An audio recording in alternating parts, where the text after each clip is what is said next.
the people who work in every aspect of that care. Cooking food. Yes. Cleaning units. Making sure our documents are appropriate so that we get the best level of care.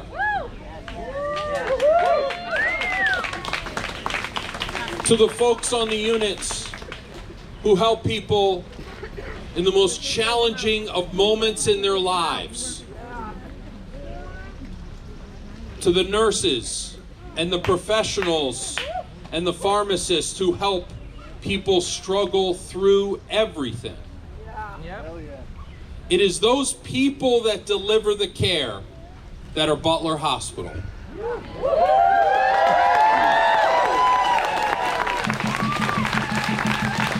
And it was clarifying for our members in this struggle against the unlawful behavior of Butler Hospital and a struggle against poverty and disrespect. It was clarifying to know that management of Care New England did not value their contribution to that care. For real. Think about that for a moment. They did not value it in the sense that they thought we are replaceable.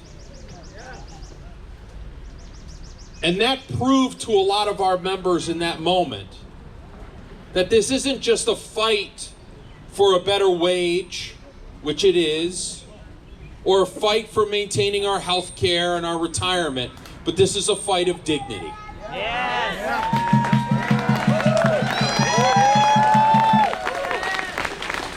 Dignity not only for the caregiver, but for those we serve. Because it is a fight to make sure that when we save a life, no matter how we save it, we are paid the due respect and affordability of a decent day's work for a decent day's wage.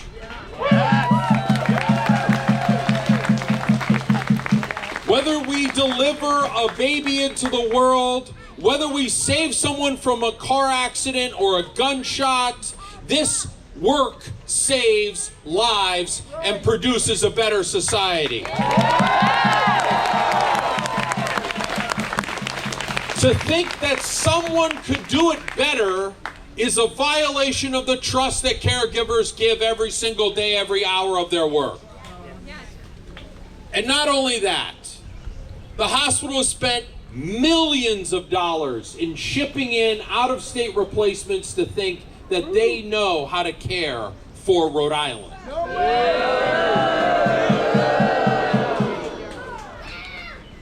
And this moment today, we're going to hear from faith leaders, from members, from family members, from individuals around our state, in the sense of this is a clarifying moment of purpose. We are irreplaceable at Butler Hospital.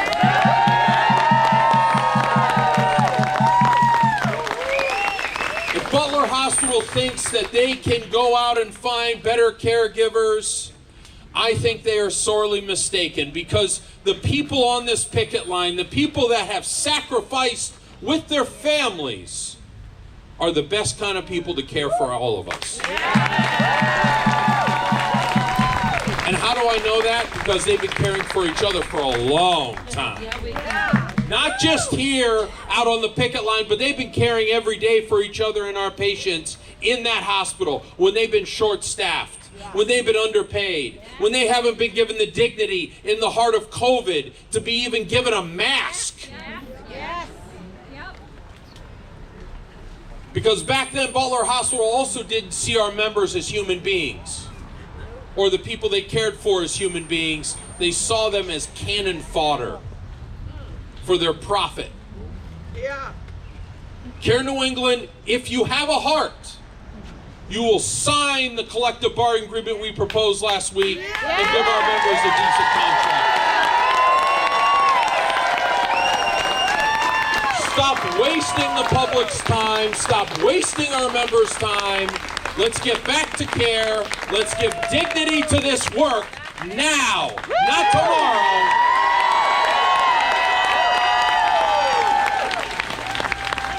Now.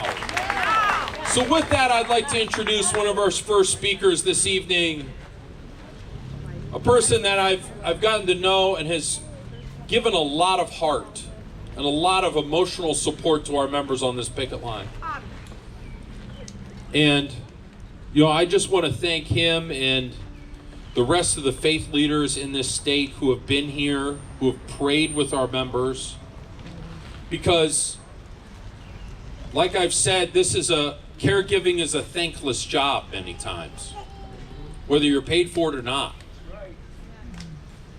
And to fill your soul is a big part of being able to keep going. And that is a real thing. So, Rabbi, please. Thank you. So, find someone, lock eyes with them. I want you to say, here I am. Say, hey neighbor. Hey, neighbor. Here I am. Okay, turn the other side though. You're gonna find someone else? Fine. Say, hey neighbor. Here I am. I'm here with you. And I'm gonna be here with you. Until we get a fair contract. I've been coming out here to this line with y'all for a month. Over. Let me tell you, it's been hot. It's been rainy. Yeah. And you know what? I'm tired. Are you tired? Yeah. And we see the sun starting to set now. And maybe we feel a little bit like crying because it's been so long. It's been so damn long. Has it been a long time for you too? Yes. It's been so long. But I come from a tradition that says that even though weeping may tarry for the night, what happens? In the morning. Joy cometh in the morning.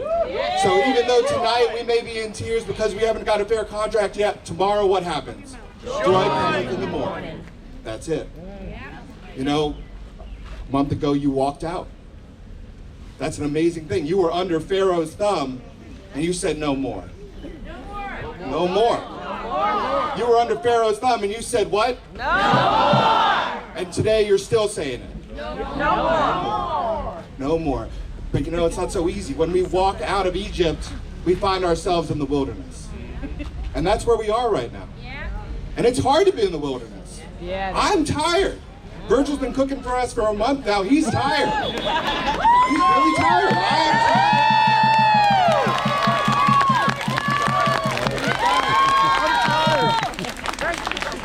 But I believe that joy cometh in the morning. You believe with me? Yeah. You believe that together if we stand tall? Yeah. Then what happens? Joy cometh in the morning. I believe that the people on this line are the most inspirational people in this city. I believe that you're hardworking people. I believe that this is a family. And I believe that together, when we're walking, we're praying. And every time I walk this line with you, I've been praying with my feet. You feel like you pray with your feet? Yeah. You feel like we're in the wilderness right now, but guess what? Joy cometh in the morning. Joy cometh in the morning. Yeah. Because I see something on the other end, on the horizon. That's the promised land of a fair contract. Yeah. And though weeping may tarry for a night, then what happens tomorrow? Joy cometh in the morning. Good evening, everyone. Please show me some grace. This is not my forte. As Jesse was kind enough to say, my name is Mary Catherine Duffy. I am a social service clinician here at Butler Hospital. I've been here since January of 2007. Mine and my family's journey started here when I was approximately 3 years old. My mom, who is here with us tonight, along with my aunt, who's been a major support, and a best friend, and another best friend I'm talking about, who is also a former employee of Butler. We started this journey many years ago. My mom has struggled with mental illness her entire adult life, and probably earlier than that. And she's brave enough to be here and let me talk about that tonight, so I appreciate that.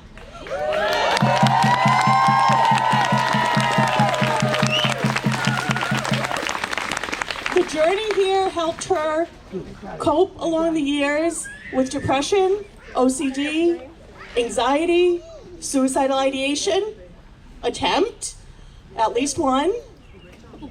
And Butler was here to help our family step up, support, and get our needs met, especially my mom's. That journey never ends for somebody who struggles with chronic mental health issues. That continues. And to have a place of consistency and love that will help follow that along is what helps our community and our individuals survive. There are some of you in this crowd here who have worked with my mom and have helped her and who have supported me along that road. There are also doctors in there right now who I will be eternally grateful for because they've also provided that support, which makes this extra difficult being out here because we need that. I've needed that. My family's needed that. I've had friends that needed that. Without Butler Hospital being here to support our community with the devotion that all of us here have from every level, from doctors to mental health workers, to nurses, to social workers, to dietary, to housekeeping, to medical records, and if I have forgotten any discipline, please forgive me. We are all an integral part because these patients would not make it without every one of our help. And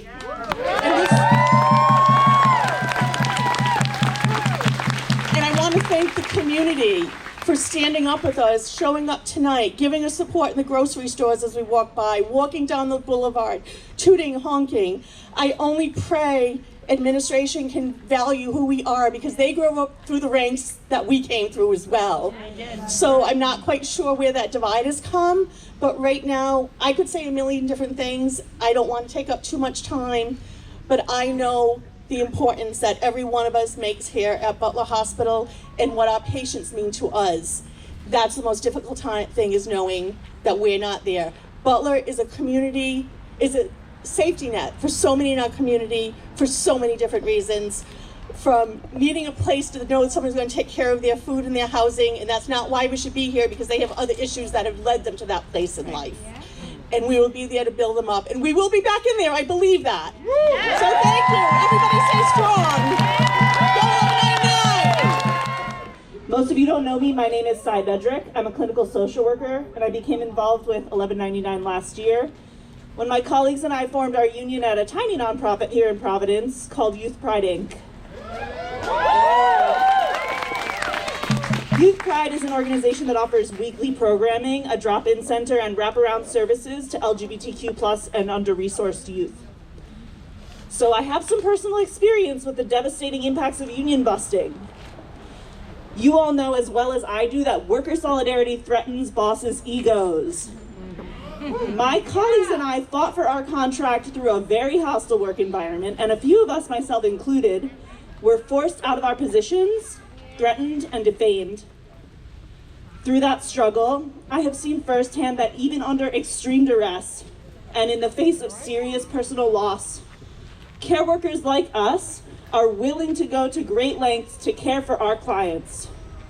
Having spoken to some of you on the picket lines, I know that the Butler staff have worked tirelessly through impossible conditions for 5, 10, 25 years, some of you.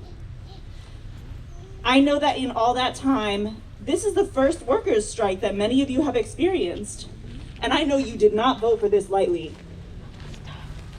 The decision you made as a union is evidence of your dedication to your work. You know that the way things were going was unsustainable, and you believe that in the impact and importance of the labor you perform. So do I. I've seen firsthand how care at Butler can turn a person's life around. I've sat in intakes with clients going through the worst days of their life, and I've seen Butler staff approach these individuals with seasoned care that makes the clients feel safe and seen. I've watched as clients leave inpatient stays here with a renewed sense of self, stronger and one step closer to the lives that they want. Much of my experience is with LGBTQ youth. Many of you know that right now, this country is an extremely inhospitable place for the queer community, especially for young people. Rhode Island is one of the states that stands up for LGBTQ+ rights, and facilities like Butler play a large role in that. That's right. Butler offers affirming, respectful, and supportive care that considers the needs of the diverse clients they serve. And it's not just minoritized populations who rely on Butler's care. More and more of us are feeling the stress and despair in the face of the rising cost of living. And Butler's dedicated staff are working hard to meet the growing demand for mental health support. As Butler hospital staff work to care for the public through this rise in inequality, staff are suffering that same inequality. Everyone deserves safe working conditions, an income that allows them to access basic needs, but we are living through a widespread devaluation and disenfranchisement of the working class. Here at Butler Hospital, unfortunately across the country, we're seeing over 1 million workers injured on the job annually. I know from personal experience how hard it is to advocate in a hostile work environment. Companies are manufacturing conditions in which workers can barely survive, let alone fight for fair pay and safe workplaces. But we mustn't lose sight of the fact that our labor is what truly keeps the cogs of the machine turning.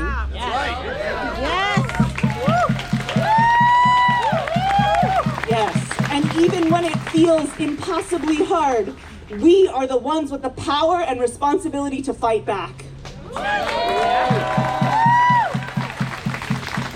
It is heartening to see workers negotiating to close wage gaps and insisting on the value of our labor and our right to respect and dignity. Workers standing in solidarity are fighting not only for themselves, but for the betterment of this entire country. As we push the wave of union power, one workplace at a time.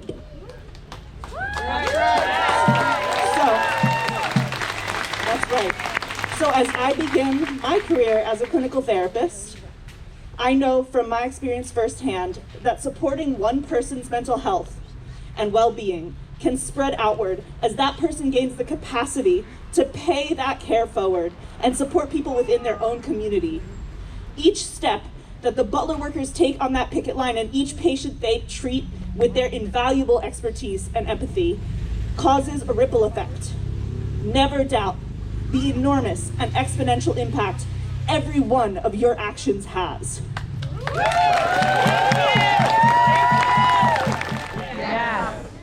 First off, I want to say thank you to the union for putting this event together and allowing individuals like myself to speak. It's important that this community knows the significance of the work that is done here. For those of you that know me, it's so nice to see you and be able to support you during this time. I know it's been a few years. But for those of you that don't know me, hi, my name is Devin. I remember. Hi. Yeah, I remember you now. I have been fortunate to hold many roles here at Butler, from staff scheduler, to payroller, to secretary, to mental health worker. However, I am not the only one in my family that has held an important role here. First, my mom worked here as a highly regarded occupational therapist. Remember. Many of you may know her, Susan Higgins. Yes, I remember her. What contributed to my mother's legacy was my dog, Yep. the lovable pet therapy Bridget, the pug. Yep. She was well known among the halls at this hospital. However, the most important role one of my family members has played here is patient. My brother was a patient here multiple times as both an adolescent and an adult. Jay treated him on the CITU back when that unit was here. As a youth, he was experiencing severe behavioral issues and was later diagnosed with bipolar disorder with psychotic features. But it was not until we took him to Butler that we realized that this was because of a traumatic brain injury that he had. When I was asked to speak tonight, I asked my mom, "Why did you bring my brother to Butler?" He had been to so many facilities in Massachusetts, which is where we're from. As a parent and somebody that works in the mental health field, she had high standards when it came to her son's care, and Butler surpassed all of those standards.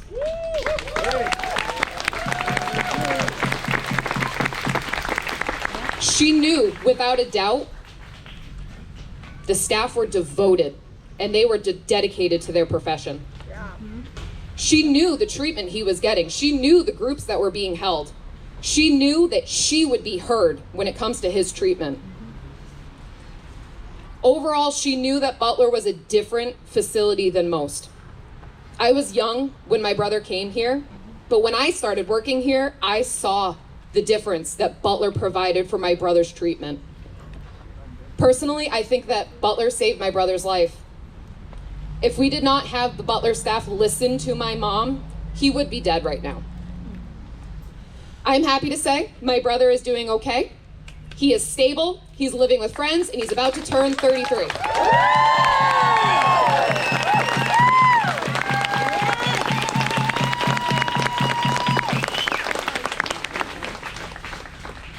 Having been on both sides as a staff member and a family member of a patient, I've had a very difficult time putting my feelings into word when it comes to Butler's current state. Butler Hospital has a legacy. It is the oldest hospital in Rhode Island. It is the first psychiatric facility in Rhode Island. I used to brag about that in all my psych classes in college.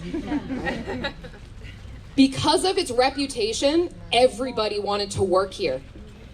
They were turning people away. And now they have over 100 vacancies. Why? Why do they have over 100 vacancies for a place 10 years ago people were fighting to work here? When you treat healthcare like a business, when you are more concerned about the money coming in rather than the people taking care of your patients, your loved ones. When you bring in staff that don't know Butler's history. Yes. When units are unsafe and don't have adequate staffing, it's not just the company of Butler that suffers. The patients suffer. Yes. The person that is in need of a safe haven suffers. Yeah. The person that finally agreed to explore treatment suffers. That's right. The family that once took comfort in knowing they could send their loved one to Butler suffers. Yes. All of us suffer. It doesn't need to be this way. Butler Hospital has been a long, vital resource for thousands of Rhode Islanders in Massachusetts. Now more than ever, it's time to stand with the dedicated staff who show up every day, putting their safety and well-being on the line to care for others.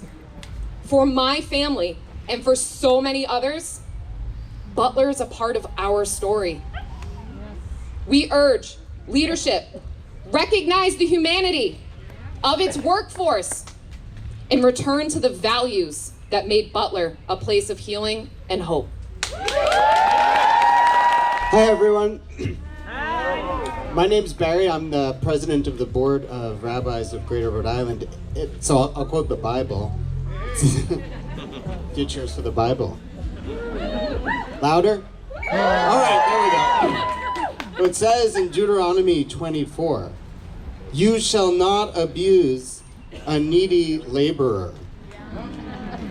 Oh.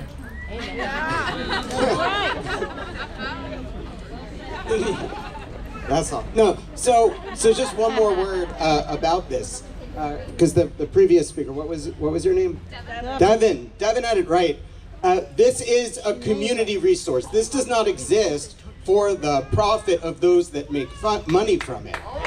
Butler Hospital exists to care for our family members, our community members, so that our well-being is paramount.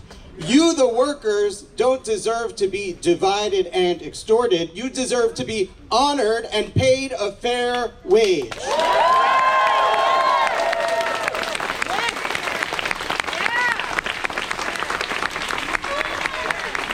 It says that God cares for the most needy in society. Well, you care for the most needy in society, but who cares for you? We do. And so I see so many here from different faiths, people here tonight to say, you are not alone. This is not you versus management. This is all of us, Rhode Island and those whatever you call the Massachusetts, all of us, because we all need Butler.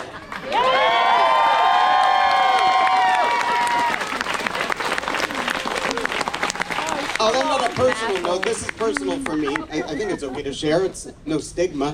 When my wife had postpartum depression and was struggling to go back to work, where did she come?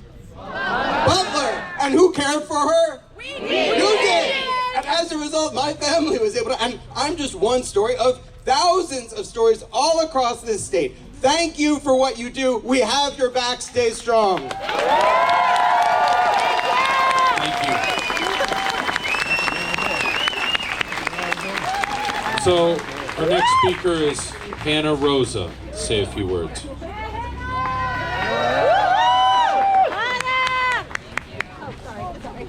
Hi, everybody. For those of you who don't know me, I'm Hannah, as Jesse said. I'm a registered nurse on Riverview 3, an intensive treatment unit. I've worked at the hospital for 17 years, but that's not where my relationship with the hospital began. My first encounter with Butler was as a child, visiting my father when he was receiving treatment for bipolar disorder. In fact, my brother Caleb took his first steps on Delmonico 4 in 1985. Wow. Butler saved my dad's life again in 1996 and in 2009. His brother, my Uncle Peter, unfortunately lost his battle with depression, dying by suicide in his 30s. These are some of the many reasons I am so passionate about the work I do. And as you can tell from the words shared before mine, my story is not unique. I don't think it's presumptuous to say that we have all been touched by mental illness. And while providing care is our passion, it's not always easy. In order to care for our patients, staff at Butler need to also care for ourselves. That's why we're standing up, to have adequate resources that allow us to continue providing care to the patients we serve. I am immeasurably grateful to our 1199 members for the resolve during this difficult time, to our community and political leaders for their ongoing support, and to our fearless delegates and organizers for their incredibly hard work and representation. We see you and we appreciate being seen. Thank you. Hello, everyone. Hello. I'm amazed to see so many tonight. It's very encouraging. My name is Mark Sutherland. I'm the rector of St. Martin's Episcopal Church, just down at the end of the boulevard there. But I'm also here tonight as a representative for the Rhode Island Council of Churches. We can't let our Jewish rabbi friends hog all the limelight. But let me say that I am so privileged to work with these wonderful rabbi colleagues. We've heard some personal stories tonight. I'm here because I'm not just a representative of a faith community that commits itself to stand in solidarity with you in defense of the dignity of your work. I'm here because also I was for 17 years a mental health chaplain. I understand from what I think it was Devin said that Butler is the oldest hospital in Rhode Island. The hospital where I worked in London is the oldest institution in the world dedicated to the alleviation of mental distress.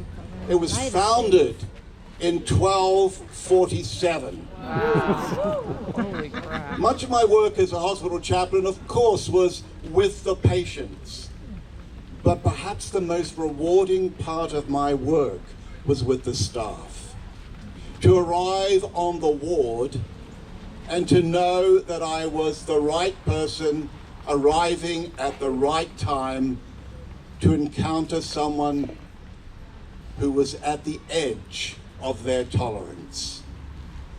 This work is so hard. Part of what makes it hard is mental health is always understaffed.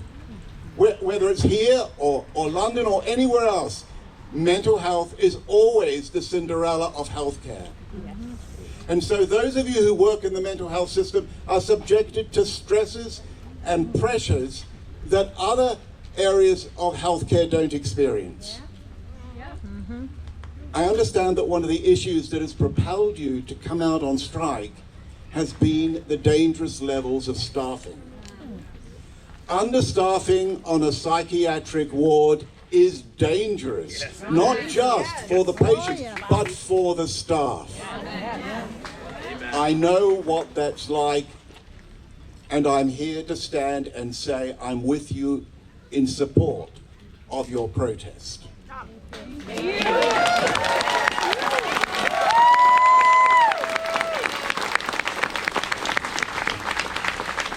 I want to read to you something that I wrote to the parish this last week. It's a statement. It's the best statement that I have found from a faith perspective about why we are here tonight. One of the things that always amazes me about management is that they don't seem to understand that the success of any enterprise is based on the respect that you give to the most valuable resource that you have, which is your staff.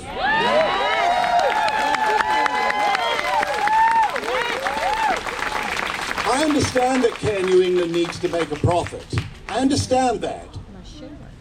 But you will not make a profit if you don't work in cooperation and give respect to the very people that will enable you to make that profit.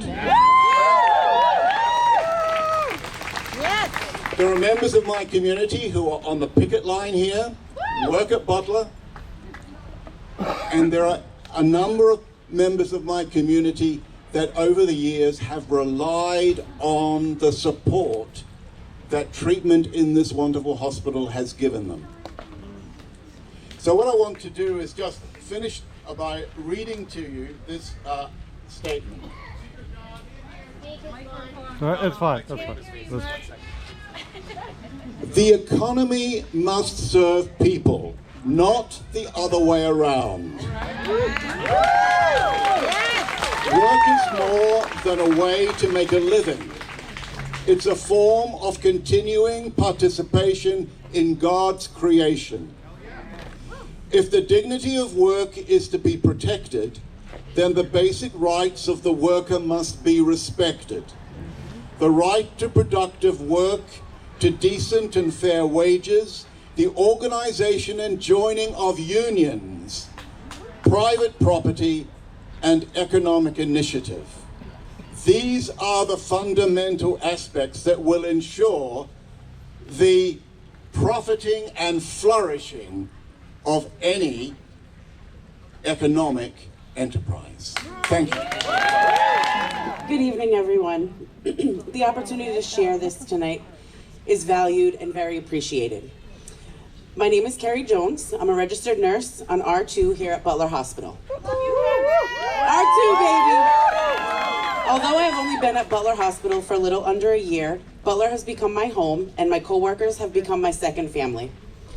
I chose Butler Hospital because my drive to help people who are suffering with a mental health illness, whether it be addiction, bipolar, anxiety, depression, and so on, fuels my soul.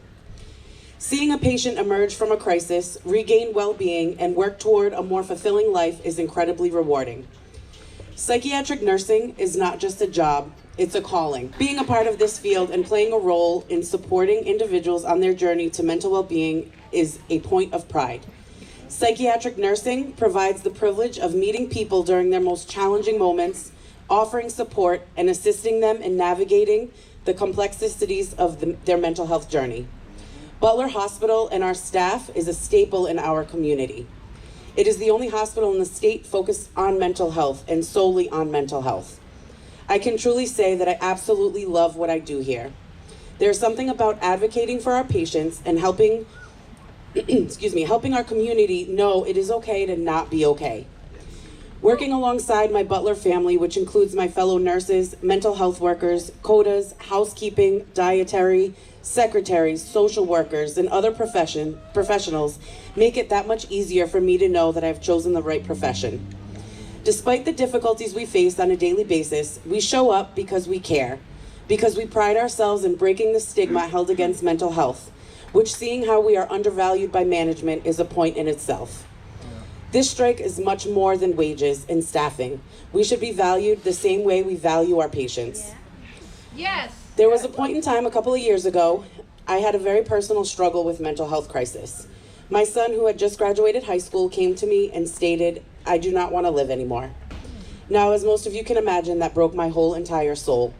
My heart in human form was facing something I wouldn't wish upon anyone. He was extremely depressed and felt so hopeless that he felt the only way out was to hang himself off a bridge. It was then that I put my personal faith in Butler Hospital and we sought help. I'm happy to say Butler saved my son's life. He's here with me today, thriving.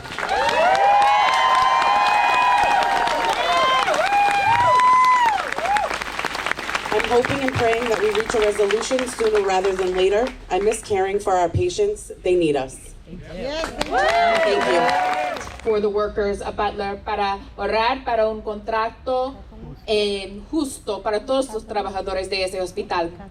Y juntamos en oración. We come together in prayer for everyone who is impacted by this hospital and by these workers, por todos que están impactados por ese hospital y esos obreros aquí y todos que trabajan en nuestro sistema de salud. For everyone who works in our healthcare system who also deserves justice, quien también merece justicia. I am a healthcare chaplain. Yo soy capellana del sistema de salud. Trabajo con niños. I work with children, and I know how important our hospitals are. Yo conozco lo cual importante nuestros hospitales son en esta comunidad para cuidar nuestras familias. To care for our families, we need mental health care. Necesitamos un sistema justo para todos. Dios, por favor, venga a nosotros. God, please come to us. Venga a nuestro lado. Come to our side tonight, esa noche, para asegurar un contrato justo para esos trabajadores del sistema de Butler. To secure a fair contract for all of the workers of Butler's Hospital tonight. Amen. Amen. I kind of knew I was going to if I got a chance, if I came here. I was a patient here when I was 13, 3 times. I was severely suicidal. I tried to kill myself, and I don't bring that up a lot because I've moved past it. It's not who I am anymore. But I think it's kind of relevant because the people at Butler saved my life. And they showed me care, respect, dignity, things that they need to be shown too in their work. Everyone, my name is Sally, and I'm a nurse. I was a nurse. I'm an 82-year-old lady now, but I've done all kinds of nursing. I've worked in all sorts of situations in all kinds of hospitals. I am so touched by every single one of you. I know what you're going through. I know what you deserve. I know how hard it is.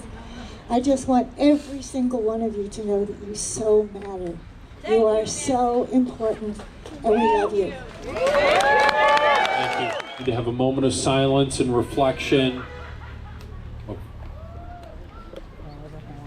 Thank you.